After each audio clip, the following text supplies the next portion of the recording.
I think we get it. Let me take a side trip here to subject number two, very related. FSD14, according to Elon, is 2 to 3 times better than a human driver.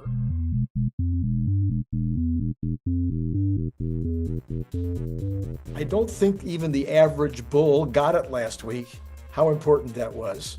There was a lot of back and forth. Cern Basher, Brian Wong, others were talking about, hey, wait, this is really big. It's really a big deal.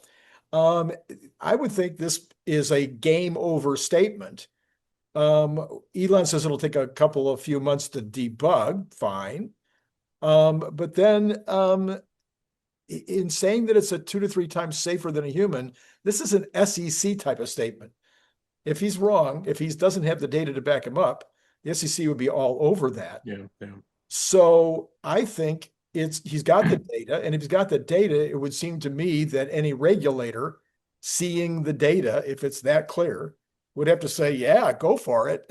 In fact, we may have to make this a requirement, not merely a license. We may need to require it on all vehicles if it's truly 2 to 3 times safer than a human.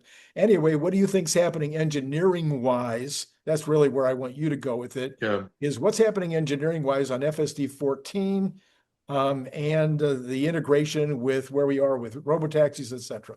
Sure. Well, I think there's two paths going on here. I think there's a maturation of the 13 series for robotaxi. So the customer vehicles today, I think the current version is 13.2.9, and that's about maybe the 6th to 8th release of 13 on hardware 4 vehicles.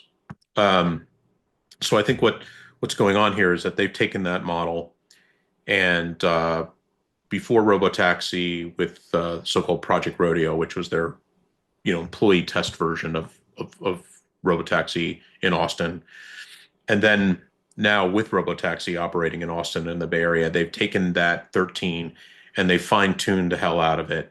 And so it's about 6 to 8 months ahead of the 13.2.9 release. And so, whatever it exhibits its behavior, it's way better. So I see a lot of people saying, oh, I don't see how robotaxi XYZ can do this, can do that. I had an intervention yesterday. I'm like, well, you're using a version that doesn't even resemble that version, frankly.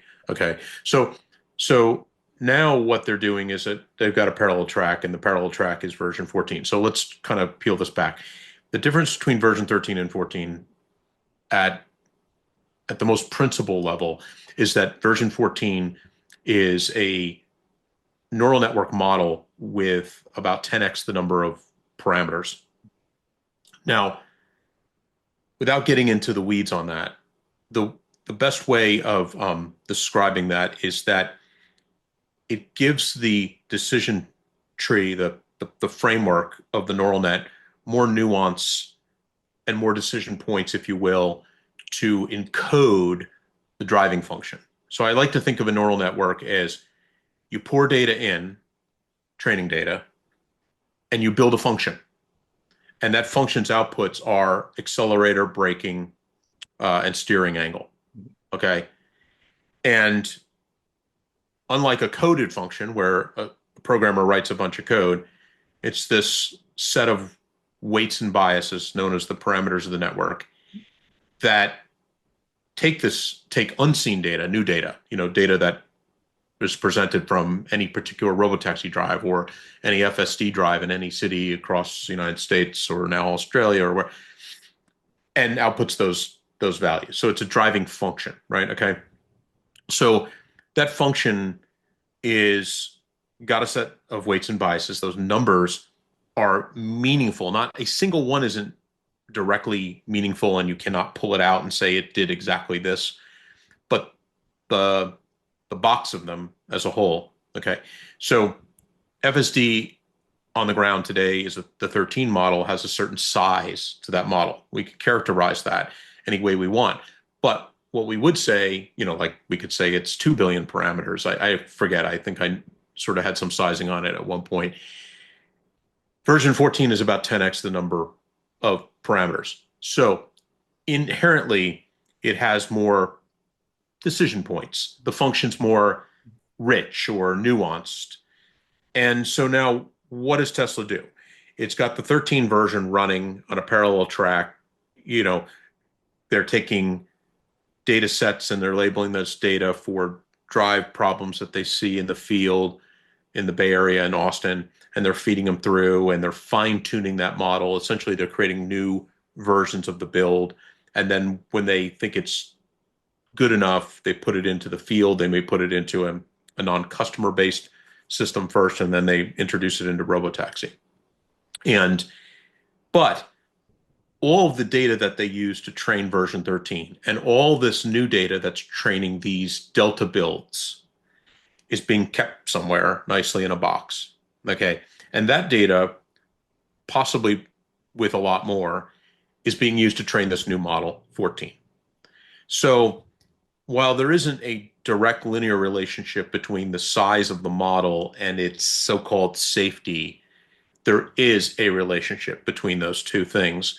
And the reason that they didn't build a 14 2 years ago or whatever is largely a function of compute, right? I mean, to build these models, to take the original data and run the multiple epochs required to create the model, not the fine tuning of a model, but actually starting with a shell of a model, initialized to 0, if you will, and setting it with its values for some candidate build is a 2 to 3 months full on 24/7 process in the data center. Right. That data center is running flat out doing this. I mean, there's some checkpoints along the way and they're testing some things along the way, but frankly, it's running flat out to produce this model. So that's a parallel track. You know, they're taking a certain number of CPUs in Cortex and they're saying they're dedicated towards building this new model. They've got a certain set of CPUs there that are dedicated for testing, creating fine tunings on 13. So essentially, to answer your question, they've got two parallel tracks here. And I think what we'll see is 14 will be better because it's a bigger model and probably has been trained on more data. And it will then be rolled out onto robotaxi and then hopefully soon thereafter to customer build. I also think that 14 has something kind of a little bit different, is that I think it's a superset release in that I think it can operate in both supervised and unsupervised mode. Yeah. And it's important to understand that they're not exactly the same thing, right? The idea that that someone can come in and create that intervention and that person needs to be watched in that they're supervising the thing. That's not directly part of the AI, but it's part of the overall framework, and it's probably being pushed through the context of it. All that is to say that the version that's in our cars today, 13.2 whatever 2.9, is the supervised version of FSD. Right. And the version in robotaxi is effectively the unsupervised version, because for all intents and purposes, in fact, I think that version that's running there is already capable of being supervised and unsupervised, because in the Bay Area, it's operating in supervised mode because of the regulatory issue, right? So the difference is that in Austin, we have safety observers and they're sitting in the passenger seat. In the Bay Area, we have safety drivers and they're sitting in the driver's seat ready to intervene because Tesla's required to do so. If they weren't required to do so, Waymo was required to do exactly the same thing. So it's not like Tesla's being treated specially or poorly. It's just California's rules of engagement. So that said, you know, this is, I think the version 13 that they're using is already kind of a modable system, meaning you can run it in supervised and unsupervised. I think 14 has got that as a conditional feature of it.